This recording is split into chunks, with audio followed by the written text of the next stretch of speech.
Hello friends, NCERT classes के online platform पर आपका स्वागत है, अभिनंदन है।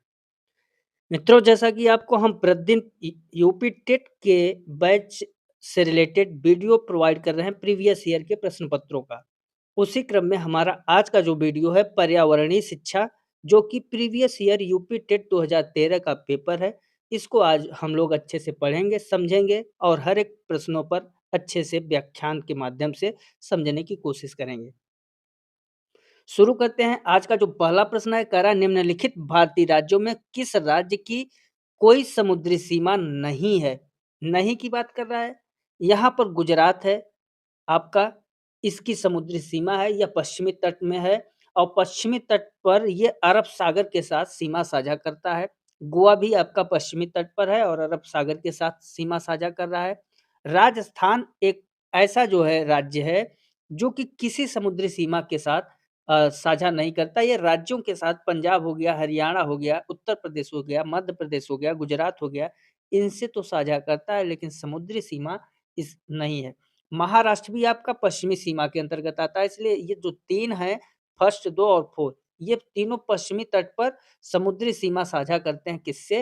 अरब सागर के साथ। लेकिन राजस्थान भू-आबद्ध है, लैंडलॉक्ड राज्य है, इसकी कोई सीमा जो है समुद्री सीमा से साझा नहीं होती है। तो कौन-सा थर्ड ऑप्शन आपका सही हो जाएगा। Next question.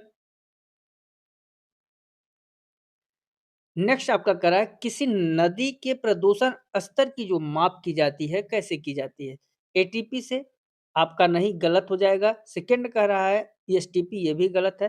थर्ड ऑप्शन आपका सही है, बीओडी से की जाती है। बीओडी का फुल फॉर्म क्या है? BOD biochemical oxygen demand. BOD का जो मतलब है बायोकेमिकल ऑक्सीजन डिमांड, ये जो है किस ढंग से कार्य करता है या इसका अर्थ क्या होता है? यह जो है पानी के अंदर पता लगाता है मौजूद कार्बनिक पदार्थ। देखिए, मान लीजिए कि ये समुद्र है और इसके अंदर पानी भरा हुआ है। अब इसको जब आप जैसे ही इसको डालेंगे बीओडी को, तो ये क्या करता है, जो कार्बन मौजूद होते हैं पानी के अंदर, उनको तोड़ता है और सूक्ष्म जीवों द्वारा आवश्यक ऑक्सीजन की जो मात्रा है उसको दर्शाता है। ठीक है, ये कार्बन का प्रतीक सी है। कौन सा थर्ड ऑप्शन आपका सही हो जाएगा। फोर्थ डब्ल्यूपीएल भी गलत है। क्वेश्चन नेक्स्ट आपका कह रहा है वायरस संक्रमण से होने वाला रोग है कौन सा? टाइफाइड आपका बैक्टीरिया जनित रोग है, इसलिए गलत हो जाएगा। कालरा भी बैक्टीरिया जनित रोग है। जो जुकाम है, जुकाम आपका वायरस संक्रमण विषाणु के द्वारा होने वाला रोग है, इसलिए आपका जुकाम सही हो जाएगा। मलेरिया प्रोटोजोआ के कारण होता है, प्लाज्मोडियम के कारण होता है, इसलिए आपका मलेरिया भी गलत हो जाएगा।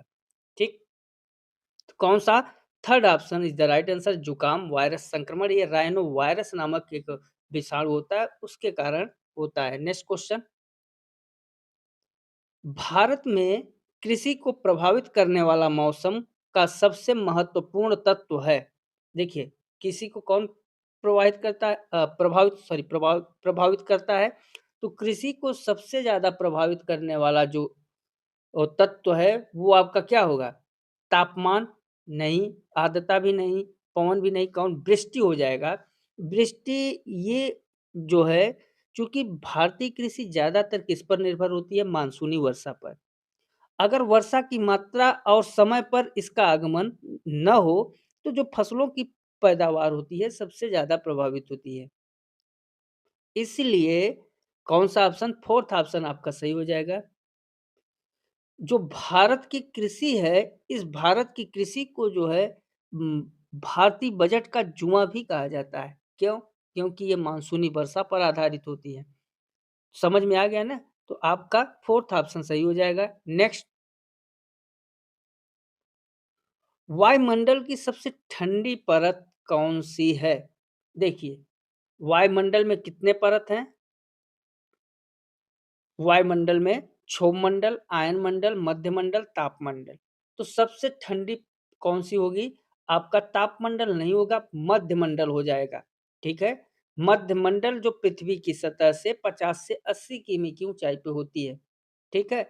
और ये सबसे पहला देखिए ऐसे है, ये सबसे पहला परत कौन-सा? क्षोभमंडल का।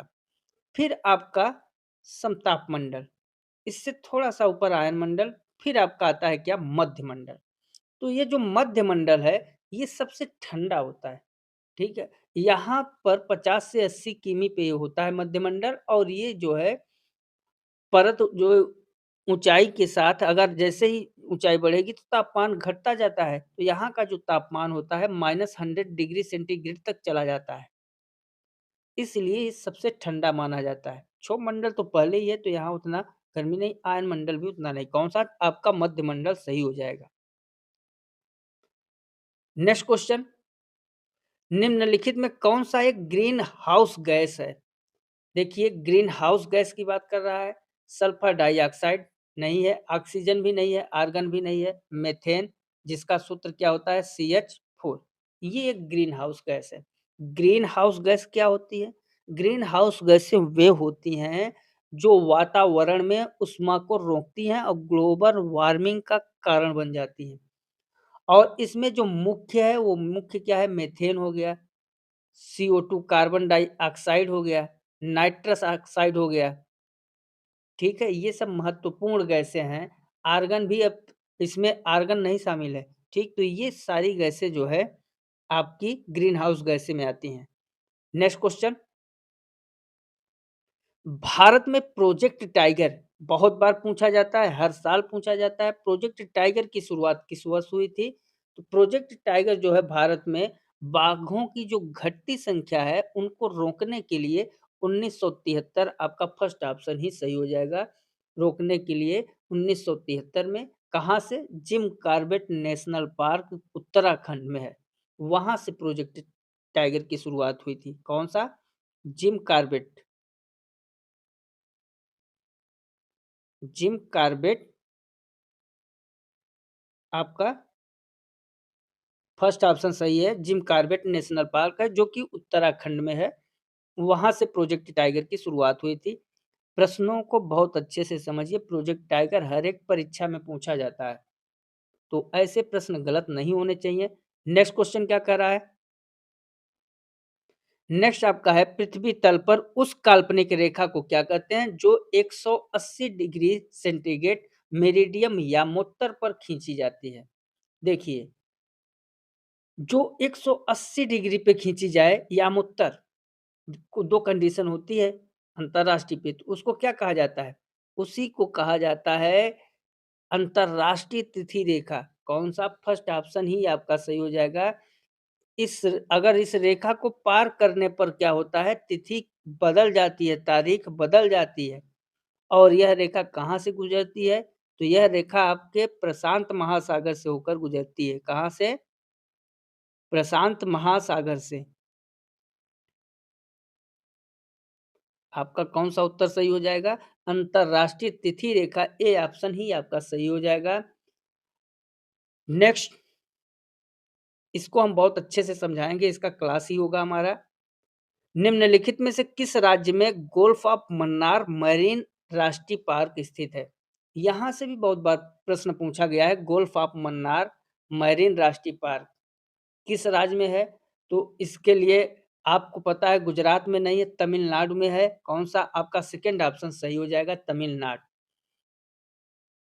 ये जो मन्नार की खाड़ी है, मन्नार की खाड़ी में ये गोल्फ ऑफ मन्नार है। ध्यान दीजिएगा मन्नार से ही आपको पकड़ना है मन्नार की खाड़ी और मन्नार की खाड़ी कहाँ है? तमिलनाडु में है। तो कौन-सा आपका सेकंड ऑप्शन सही हो जाएगा। नेक्स्ट क्वेश्चन, जनगणना 2011 के अनुसार भारत में लिंगानुपात है। भारत में लिंगानुपात 940 अनुपात 1000 का है।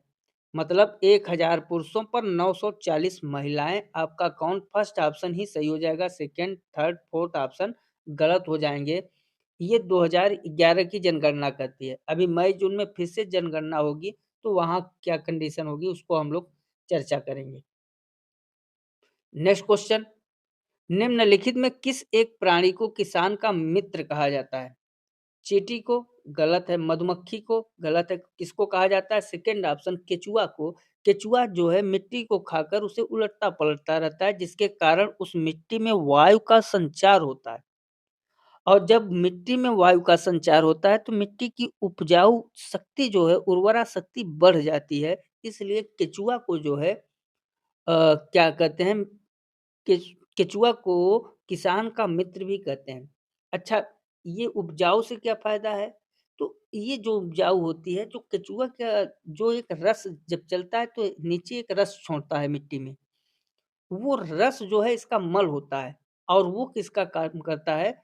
कंपोस्ट का कार्य करता है, वर्मी कंपोस्ट का, खाद का कार्य करता है और ये फसलों के लिए बहुत ही उत्तम होती है। तो कौन-सा?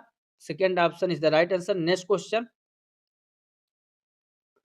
पर्यावरण को बचाने के लिए चिपको आंदोलन से कौन-सा राज्य जुड़ा हुआ है? कौन-सा? फर्स्ट ऑप्शन उत्तर प्रदेश गलत है, सेकंड झारखंड भी गलत हो जाएगा, थर्ड ऑप्शन आपका सही है उत्तराखंड। उत्तराखंड जो है 1970 में चिपको आंदोलन उत्तराखंड से शुरुआत हुई थी। किसके लिए हुई थी? उस समय जो तत्कालीन आपके मुख्यमंत्री थे, उत्तराखंड आपका सही है। जो तत्कालीन मुख्यमंत्री थे सुंदरलाल भुंगड़ा, उनके द्वारा ये शुरू किया गया था कब? 1970 में उत्तराखंड के चमोली गाँव से। चमोली गाँव से इसकी शुरुआत होती है। चिपको आंदोलन 1970 में चमोली गाँव से, उत्तराखंड के चमोली गाँव से शुरुआत होती है। उस समय जो तत्कालीन मुख्यमंत्री थे, सीएम कौन थे? सुंदरलाल बहुगुणा थे। उनका वो और एक और गौरा देवी नाम की प्रमुख नेता थी, जो पेड़ों को काटने से बचाने के लिए चिपको आंदोलन चलाई। ये जो चिपको आंदोलन है, इससे क्या होते थे, जैसे ये मान लीजिए आपका पेड़ है, तो लोग पेड़ों से चिपक जाते थे कि जब हम चिपक जाएँगे तो पेड़ों को कोई काटेगा नहीं, यही चिपको आंदोलन था, इसीलिए इसका नाम चिपको आंदोलन पड़ा। तो ये बहुत बार प्रश्न पूछा जाता है, तो इसको समझिए। उत्तराखंड के चमोली गाँव से 1970 में तत्कालीन सीएम सुंदरलाल बहुगुणा और गौरा देवी के नेतृत्व में हुआ। ये पेड़ काटने से बचाने के लिए आंदोलन हुआ था और लोग क्या करते थे, पेड़ों से चिपक जाया करते थे। नेक्स्ट, जीवों के व्यवहार का अध्ययन किया जाता है। जीवों के व्यवहार का अध्ययन जो है इटियोलॉजी नहीं, जीवों के व्यवहार का अध्ययन इथोलॉजी के अंतर्गत करा जाता है, इसलिए सेकंड ऑप्शन भी गलत हो जाएगा, थर्ड ऑप्शन आपका सही है। जीव-जंतुओं के प्राकृतिक व्यवहार का जो वैज्ञानिक अध्ययन किया जाता है, उसे क्या कहा जाता है? इथोलॉजी। नेक्स्ट क्वेश्चन, समुद्री शैवाल किसका महत्वपूर्ण स्रोत है? समुद्री शैवाल जो है क्लोरीन का, ब्रोमीन का, दोनों गलत है।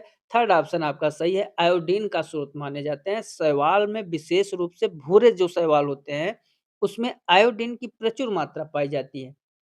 और आपको पता है कि आयोडीन क्या है? घेंघा रोग से बचाता है। किससे? घेंघा रोग से बचाता है। अर्थात घेंघा रोग किसकी कमी से होता है? आयोडीन की कमी से। नेक्स्ट क्वेश्चन,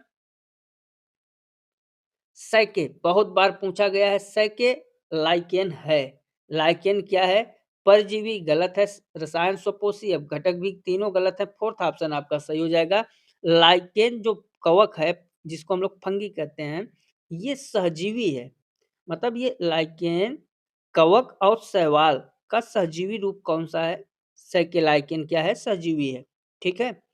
इसमें क्या होता है कि शैवाल भोजन बनाता है और कवक उसे आधार तथा सुरक्षा प्रदान करता है।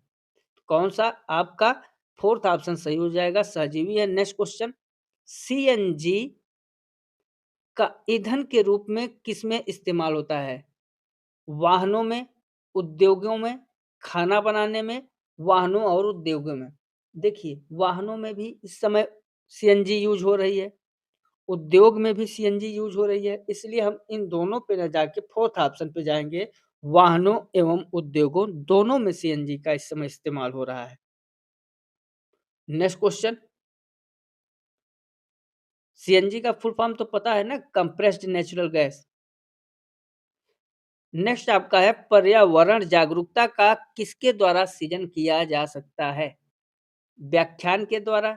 सबसे अच्छा है पर्यावरण जागरूकता का क्षेत्रीय भ्रमण के द्वारा। कौन-सा? व्याख्यान के द्वारा आप निष्क्रिय हो जाएँगे, लेकिन क्षेत्रीय भ्रमण में आप हर एक पर्यावरणीय क्षेत्र का जब आप भ्रमण करेंगे, तो उसके प्रति आपकी जागरूकता अत्यधिक पैदा होगी, क्योंकि आप साक्षात रूप में प्रकृति को देखते हैं। कौन सा? Second option is the right answer. Next question, LPG किसका संक्षिप्त रूप है? Liquefied petroleum gas. तो लो पेड गेम्स, लोकल पैसेंजर गाड़ी, दोनों गलत। थर्ड ऑप्शन आपका सही है, ये गैस से रिलेटेड है। एलपीजी लिक्विफाइड पेट्रोलियम गैस को कहा जाता है। ठीक है, कौन सा? आपका थर्ड ऑप्शन सही हो जाएगा। और एलपीजी का मुख्य कार्य क्या है, इसका उपयोग हम लोग कैसे करते हैं? तो सबसे पहले जानें कि एलपीजी बनी किसकी होती है। एलपीजी आपका प्रोपेन और ब्यूटेन के मिश्रण से बनी होती है। किससे? प्रोपेन और ब्यूटेन के मिश्रण से बनी होती है। और ये आपका रसोई गैस में सबसे ज़्यादा यूज़ होती है। आजकल रसोई गैस किसकी होती है? एलपीजी की होती है और यह स्वच्छ ईंधन के रूप में प्रयोग की जाती है।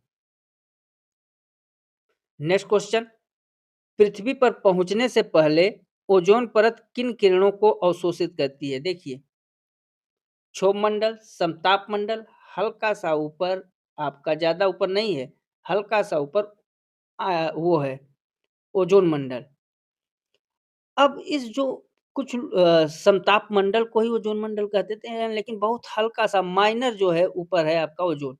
अब यहाँ से जो किरण आती है तो सबसे पहले अल्ट्रा वायलेट मतलब जो आपका पराबैंगनी किरणें हैं उनको आपका ओजोन परत ही क्या करती है, ओजोन मंडल ही उसको अवशोषित कर लेती है। तो गामा किरणें गलत है, एक्स किरणें भी गलत, पराबैंगनी किरणें वो संताप मंडल में जो स्थित है, देखिए हल्का सा ही ऊपर है, ज़्यादा ऊपर नहीं है। इनमें आपको अलग नहीं करना है, बस थोड़ा-सा। इसको लोग समताप मंडल का पार्ट भी मानते हैं ओज़ोन परत का, तो इसमें कन्फ्यूज़ नहीं होना है। समताप मंडल में ही आपका ओज़ोन परत है, ठीक? हल्का ऊपर है इसलिए हमने आपको यहाँ पे दिखा दिया है। तो ये अल्ट्रावायलेट जो रेज़ हैं, उनको जो है आने वाली पराबैंगनी किरणें बहुत हानिकारक होती हैं। अगर वो पृथ्वी पर आ जाएँ तो कैंसर और त्वचा रोग ये बहुत ज़्यादा होंगे, तो इनसे हमारी सुरक्षा करती हैं। तो कौन-सा थर्ड ऑप्शन आपका सही होगा। नेक्स्ट क्वेश्चन, चमगादड़ स्तनधारी है क्योंकि वह उड़ता है, वह रात्रिचर है, शाकाहारी है, बच्चे देता है। देखिए वो उसका उड़ना, रात्रिचर होना, शाकाहारी होना वो सब उसकी बात है। ये जो है अंडा नहीं देता चमगादड़, बच्चे देता है इसलिए स्तनधारी के रूप में आएगा। जो बच्चे दे वो स्तनधारी होता है। और जो बच्चा देने के बाद उसको दूध पिलाते हैं, उसी को हम लोग स्तनधारी कहते हैं। तो कौन-सा आपका फोर्थ ऑप्शन सही हो जाएगा। नेक्स्ट क्वेश्चन, पर्यावरण की परिभाषा क्या है? अबायोटिक एवं बायोटिक घटक। देखिए, अगर हम पर्यावरण की परिभाषा देखें, तो हमारे पास 2 कंडीशन की हैं। एक को हम लोग अबायोटिक, अबायोटिक का मतलब अजैविक, अबायोटिक का मतलब जैविक। तो 2 ही घटक हैं। जैसे जितने जीव-जंतु हैं, सभी जीव सजीव जिनमें जीव है, वो क्या है? जैविक है। और जो निर्जीव है, वो क्या है? अजैविक है। तो अब मान लीजिए जैसे हम बात करें हवा, किसकी बात? हवा की बात करें। अब आपका हवा, अब इधर लिख दीजिए, आप कुछ भी लिख दीजिए, काऊ लिख दीजिए, मैन लिख दीजिए। अब आप सोचिए कि जो हवा है, हवा ज़रूरी है, लेकिन क्या हवा में जीव है? नहीं है, तो ये क्या हुआ? निर्जीव, निर्जीव मतलब अबायोटिक, अजैविक। काऊ हुआ, मैन हुआ, ये सजीव हैं और इनकी भी ज़रूरत है, तो ये क्या हैं? आपका जैविक, बायोटिक। तो पृथ्वी पर या तो अबायोटिक है या बायोटिक है, मतलब या अजैविक है या जैविक है। तो हमारे चारों ओर जो जैविक और अजैविक घटकों का मेल है, वही आपका पर्यावरण कहलाता है, इसलिए फर्स्ट ऑप्शन सही हो जाएगा। नेक्स्ट क्वेश्चन, निम्नलिखित अंतर्राष्ट्रीय संस्थाओं में कौन सी संस्था वन्य जीवन संरक्षण के प्रति समर्पित है? आपको वन्य जीवन संरक्षण के प्रति समर्पित है, इसकी बात कर रहा है।